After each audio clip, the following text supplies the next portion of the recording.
Hello, ladies and gents. Here's Proclamation News and Governance.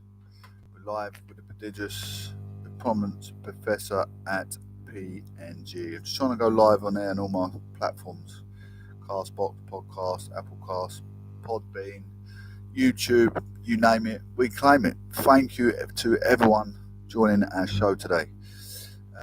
Start as we mean to go on. Do more for God than we did yesterday. Tomorrow we'll do more for God than we did today. Hallelujah. Anyway, think safety, think first.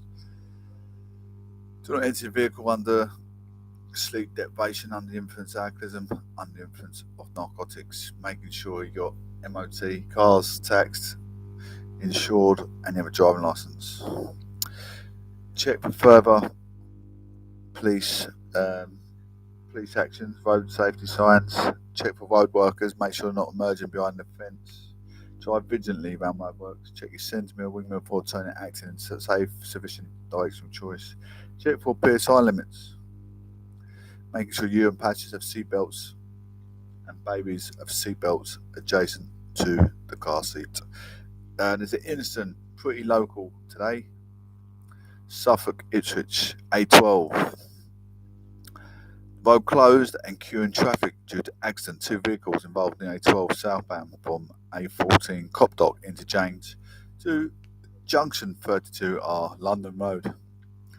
Congestion to almost J3B Belstead Copdock Village northbound. Also seeing delays on the A14 to almost Junction 54. 20 past 10 a.m. first reported. Bishop Stortford, A120, heavy traffic on A1 eastbound from B183 Stanford Road to A1250. Dunmow Road, box 5 ways. Port at 10, it's only an hour ago. These are pretty fresh incidents just happening. Incident Cambridge, I'll give you that. A14, road blocked, station traffic due to accident. 3 lorries involved on A14 eastbound before junction 36, A11, 9 Mile Hill, blocked since just after 11. So it is just after 11 now, so literally just recently. Slow traffic on the M25, anti-clockwise at Dartford tunnels. A2, debris on the road, report approach with care. Reports of debris on the road on the A2 London bound after A227. Watham Road, Gravesend tollgate services in lanes 3 and 4. Approach with care. 11:33 a.m. first reported. Just want to move on to something that's quite significant, which talk about something that happened in May 2020. We're in January 2022. 2 years. This is coherent news. Boris Johnson not in danger over parties, said Nadeem Sahawawi. Education Secretary Nadeem Sahawawi has denied the Prime Minister is in danger over handling of number 10 parties and reports of moves to protect him. Tory MP are returning to Westminster after a weekend of canvassing public opinion, with some reporting widespread anger with Boris Johnson, but Mr Sahawi told the BBC Mr Johnson would remain in place, adding that he's human and we make mistakes. The PM admits attending an event at the Downing Street Garden during lockdown. He said last week that we had stayed at the drinks on May 2020 for 25 minutes to thank staff for their hard work and believed it to be a work gathering. Downing Street has neither confirmed nor denied a report in the Daily Telegraph that Mr Johnson has been interviewed by Sue Gray, the senior servant carrying out the inquiry into his get-together and others on the government premises during COVID restrictions. Labour, Liberal Democrats and SNP are all calling on the Prime Minister to resign. He's not going to resign. It's nothing. It's one of the things that just, it's going to blow over his head. 6 Conservative MPs have publicly declared they have no confidence in Mr Johnson, but a leadership contest can only be triggered if 54 Tory MPs write to the chairman of the backbench 1922 committee. Sir Graham Brady, expressing the same concerns, Conservatives MP Andrew Bowie told the BBC Radio 4 Westminster Hour there was a lot of ill feeling out there, discomfort among his colleagues. Another Tory MP, Chris Lodder, said he had received hundreds of emails about parties, adding, "I'm not going to call for anyone's resignation until I've seen the facts, but then real action is required, and then we should go from there." Mr Sahawi told BBC Radio 4's Today programme that the Prime Minister would stay in his post, adding, "He came to the dispatch box and apologised, and I said he will absolutely submit himself to Parliament because that's our parliamentary democracy." It is reported that those around Mr Johnson have started Operation Save Big Dog, which would include an overhaul of his top team, following criticisms of the culture within Downing Street. But Mr Sahawi told BBC Breakfast, "Honestly, I don't recognise that at all." Blindly obvious, another plan, reportedly dubbed Operation Red Meat, is said to include policies to appeal to backbench Tory MPs, such as eventually removing the BBC licence fee and using Royal Navy vessels to enforce migration rules in the Channel. However, Mr Sahawi said the government doesn't operate like that. These policies are on the list because they are the government's manifesto, he's added. Conservative MP Tobias Elwood, who chairs the Commons Defence Committee, told Sky News that it was a massive distraction, adding that it wasn't what the Navy should be doing, and the BBC had done an important job reporting on Downing Street parties. Labour leader Sir Keir Starmer told LBC Radio Mr Johnson was too weak to lead.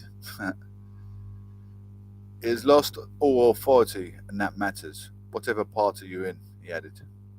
We're still in a pandemic. It is important people behave in the way we need them to behave, and he has lost authority. On Sunday, former Minister Tim Loughton became the 6th Tory MP to call on Mr Johnson to resign, saying his position was untenable. In a Facebook post, he added, "The public deserved clarity, honesty and contrition, instead of obfuscation, prevarication and evasion. Downing Street Party now." Meanwhile, Sir Keir had said a picture of him drinking beer in an office last spring did not show a breach of COVID rules in place at the time. The Labour leader said the photograph was first emerged last year was of him in the constituency offices in the run-up to the Hartlepool by-election. There is simply no comparison to the culture within Downing Street, Sir Keir said, adding that Conservatives bringing up were trying to take everyone into the gutter with them. "Hey, Bear, how you doing?" But Mr Sahawi said he'd help Sir Keir find it within himself to apologise over the image, telling BBC, I think people think very high standards from their leaders, and I think that it's only right. I don't think I really particularly like Sir Keir Starmer, to be fair. Don't forget he's let Jimmy Savile out of prison. So that is one thing that is significant. Hang on 2 seconds. How you doing, Bear? You good? I'm live on my radio. Go, what are you up to? Are you good? Good. How's Mum and everything?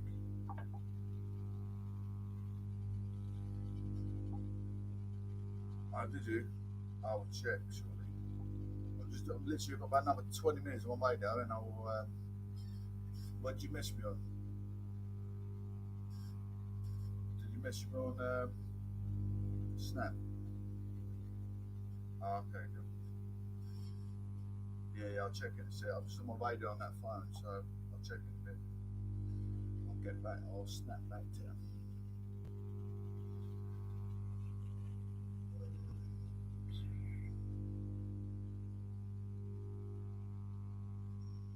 I'm live on about 5 different platforms doing my radio.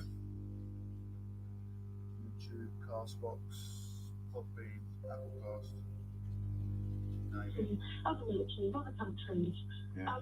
So that for me is really powerful. Like I said, it's not as extreme an example, No. but I'm sure. But it's the same philosophical dilemma. It's just a much higher stake. What would you do if you were being asked to do something that you thought was being misused? But don't we rely? you've taken me down a rabbit hole now, which I thank you for, because it's proper food for thought. But surely, up to a point, the military relies upon you leaving your personal positions or feelings at the door. Absolutely, and that was the power of having that moment, that period that allowed us to reflect on it. At what point do you go, well, actually, this doesn't feel quite right, and what personally would you do if you're faced with that situation? Wow. How much trouble would you get into? Because Loz was fairly, and I see Loz has popped up on Twitter where he quite rightly is receiving a lot of applause for the contribution he made, but you can't really turn around when you're on duty and say, I'm not doing that, can you? And that's the thing, I'm the side now, so I have the power to be able to speak out in a way that, my serving colleagues wouldn't have, quite rightly, not wade into a political debate. They would just get on with their orders. So they won't have the same freedom as I do, because I've left the military, to be able to speak truth to power. I mean, it's grim, this, because he's doing what he always does, and whether he's thought it through or not, or whether Nadine Dorries dreamt it up, or whether there's no real plan to do anything, they're just hoping to shut the backbenches up for 10 minutes. He's insulted members of the Royal Navy. I mean, I hope. I mean, my last course was for senior members of the military, and the entire course is about truth to power, speaking truth to power. And I sincerely hope that my Royal Naval colleagues are behind the scenes, because of course they won't do it publicly, speaking truth to power and asking those searching questions about what's the mission of success, what are you asking us to do, for how long, how much, and questioning the legality of it. I'm sure they are, but of course you won't hear that. We will never know. We can just wish them well. You can just, and if you were ever to hear it on a phone-in show, Claire, it would be this phone-in show, as you've helped prove by making it the first one that you've rung into. Thank you, but no, you just have to hope that they will get on with the business of quietly explaining to politicians why the proud history and traditions of the Royal Navy will not be soiled and polluted by this desperate politicking. And they call themselves the patriots.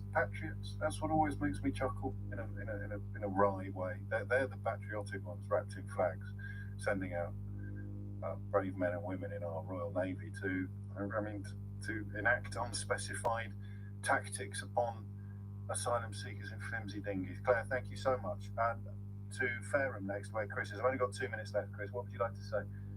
Hi, thanks for that call. Yeah, I'll try to be quick. It's pretty much all been said, really.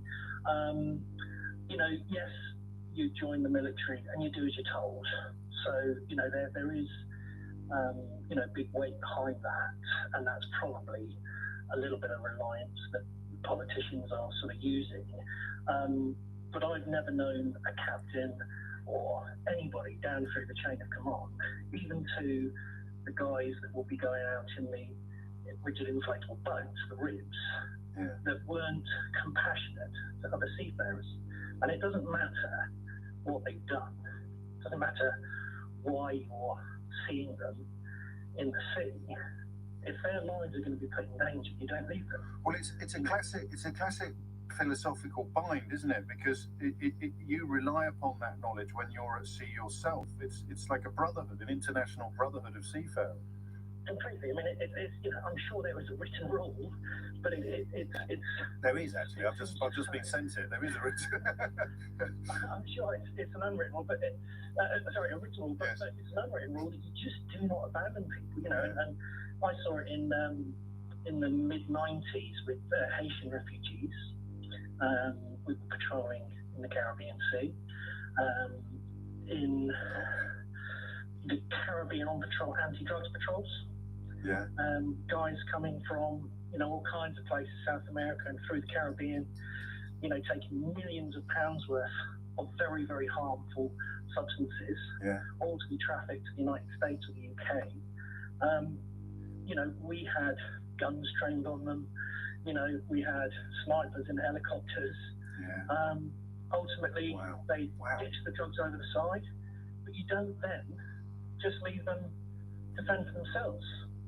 That's just not going to happen. So it seems to me that this is politics. I'd imagine the chains of command are incredibly nervous about boats. I mean, and being brought into this, I mean, they'll reach for anything, won't they? I mean, the more desperate you are, it's like a pub fight, and someone will pick up an ashtray and try and smash you over the head with that. The more desperate they are, the more they'll reach for absolutely anything. And on this occasion, boats with long lenses. Boats with long lenses in the channel. Yeah. Daily Mail photographers trying to take a photograph. They're hoping they will see somebody from the Royal Navy with anti-flash on, with a big 20mm or 30mm cannon, trained on a little boat. But that won't be it, because in the Navy you're compassionate and you don't mistreat other seafarers regardless of why they're there. That's beautifully put, and very much of a piece with all the calls this hour. And it's an hour which an hour that I quite. That's not there. Little break there, guys. Thanks for being observed and both preserved and sitting there with perseverance, waiting for you to come back. I just shared the comments all over my social media as to lots of people. Well, some advice for your safety first. Looking at the criminology inside the UK, people sign much states coming out of a metropolitan lunatic asylum. Essex Grime, please looking to speak to a man after orders slapped across the face at the Glenwood restaurant. The attack allegedly occurred after a disagreement in the restaurant.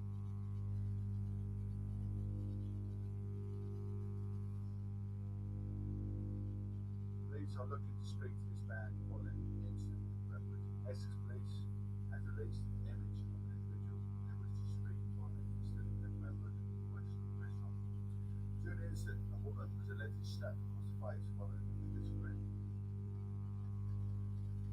Police spokesperson said that following the alleged attack, a man left the restaurant along with a group of men in a vehicle which did not display a registration plate.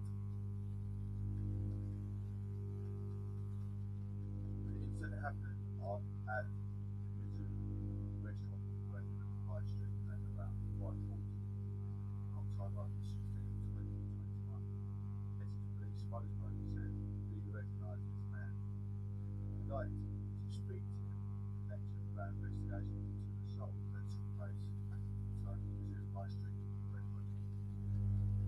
It is reported to us that on Saturday, 16 October, at around 5:40, a woman was slapped across the face following a disagreement. The man left the restaurant with other men in grey Jeep Grand Cherokee that was not displaying a registration plate. If anyone knows who the man is or has any information, ask to call us on 101 quoting the crime reference 42 25 76 21. You can also submit a report online at www.essexpolice.uk or use the live chat button to speak to an online operator between 7 and 11 p.m. Information can also be given by anonymously to Crime Stoppers at 0800 555 111, 0800 555 111. There's a picture of them on the Essex page, live in Essex, so if you want to find out about anything, think you know something about that incident, please do take a look. Nadine Dory, BBC licence fee announcement will be the last. Cold's receptive Nadine Dory, the next announcement about the BBC licence fee will be the last, and it was the time discussing the ways to fund and sell great British content. She said today is the elderly being threatened with prison sentence and bailiffs knocking on doors right over. The comments come as unconfirmed reports that the government is expected to freeze the £159 for 3.2 years. BBC source said there had been similar speculation before.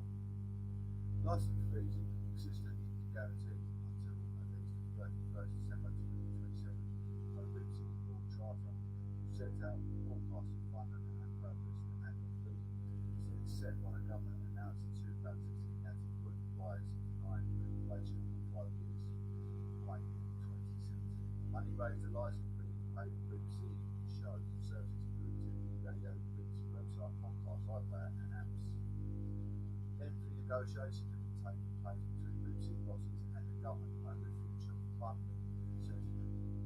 the idea of freezing licence discussed back in October. Licence fee will be the last. Days of elderly being threatened and prison sentence, babies knock on doors are over. Time now to discuss the debate of the raising money to more than selling great British content. Lean lawyers in BBC 2 million funding cut and licence fees thrown. Government sources admitted the BBC's discussions over the licence fees were ongoing, but they said the cultural sector recognised pressure on people's wallets. The licensing fee was an important bill for people on low incomes, pensions, which ministers control. BBC sources said of the three freeze, anything less than inflation, without accepting the pressure on BBC's finances after the cuts. That is, there were very good reasons for investment in what the BBC can do for the public and the creative industry and UK around the world. BBC stories was appointed to the cultural sector last September. Said it's important the BBC should exist, but it needed to be able to take on competitors such as Netflix and Amazon Prime. As the Conservative conference in October, the story said, broadcasting will change in order to represent the entire UK.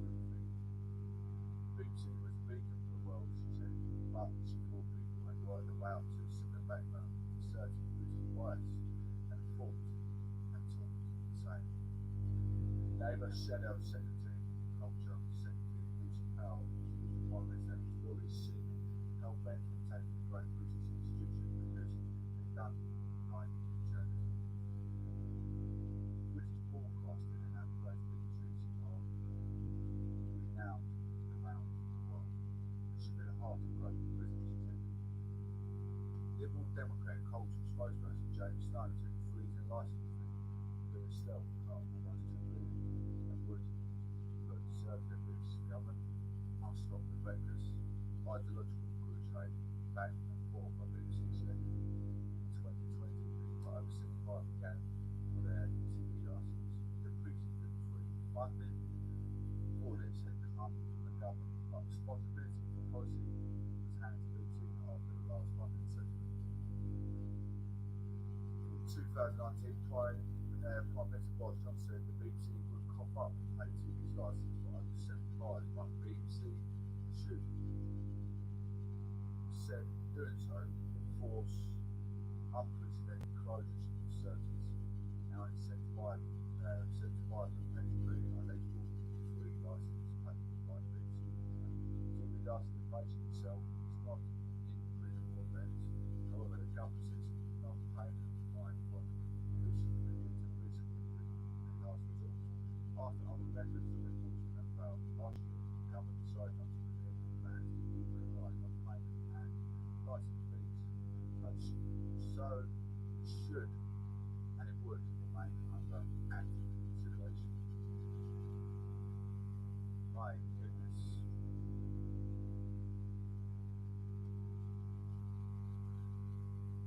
Essex Best Primary School, according to their Ofsted data.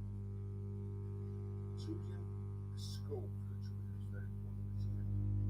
One that helps shape lives. Luckily in Essex, we have lots of incredible primary schools, so they're meant to choose one. But the deadline for applying to start at an infant primary school is September. This is Saturday, January 5th. In order to ensure your child is accepted to their school, you must live in Essex and administrated area. It's a good idea to hold particular quality and admission to catchment areas too. Apply online in the Essex County Essex Foundation portal. In the application submitted on 15th, treat it as late and consider it for application Barons County Primary School Nursery in Southend is the hardest school to secure a place locally according to the Department of Education.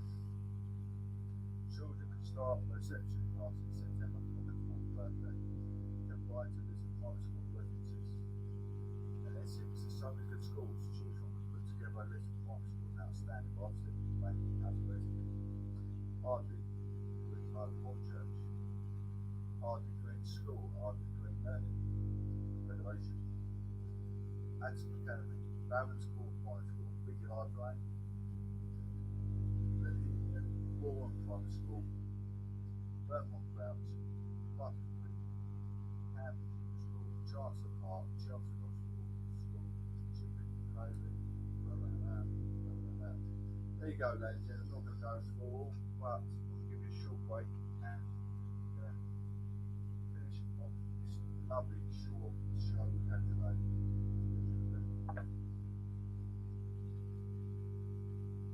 Come back, LBC, Hannah.